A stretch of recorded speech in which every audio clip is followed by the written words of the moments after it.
ಆಭರಣಗಳನ್ನ ಧರಿಸಬಹುದು, ಅಗತ್ಯ ಬಿದ್ದಾಗ ಉಪಯೋಗಕ್ಕೂ ಬರುತ್ತೆ.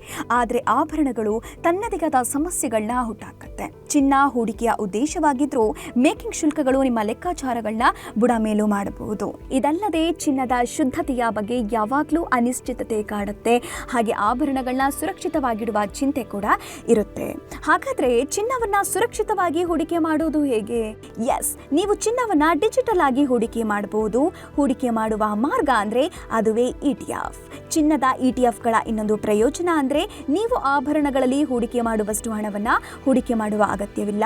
ಸಣ್ಣ ಮೊತ್ತವೂ ಸಹ ಚಿನ್ನದ ಬೆಲೆಗಿನ ವ್ಯತ್ಯಾಸದಿಂದ ನಿಮಗೆ ಲಾಭವನ್ನ ನೀಡುತ್ತೆ.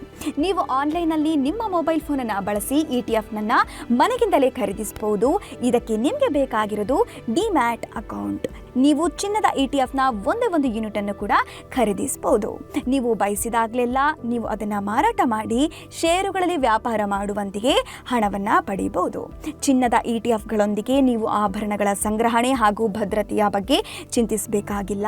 ಚಿನ್ನದ ಬೆಲೆಗಳು ಏರಿದಾಗ ನಿಮ್ಮ ETF-ನ ಬೆಲೆ ಹೆಚ್ಚಾಗುತ್ತೆ. ಜೊತೆಗೆ ಚಿನ್ನದ ಬೆಲೆ ಕುಸಿದಾಗ ನೀವು ಸ್ವಲ್ಪ ಕುಸಿತವನ್ನ ಎದುರಿಸಬೇಕು. ಮ್ಯೂಚುವಲ್ ಫಂಡ್ ಹೂಡಿಕೆಗಳು ಮಾರುಕಟ್ಟೆಯ ಅಪಾಯಗಳಿಗೆ ಒಳಪಟ್ಟಿರುತ್ತವೆ. ಯೋಜನೆಗೆ ಸಂಬಂಧಿಸಿದ ಎಲ್ಲ ದಾಖಲೆಗಳನ್ನ ಎಚ್ಚರಿಕೆಯಿಂದ ಓದಿರಿ.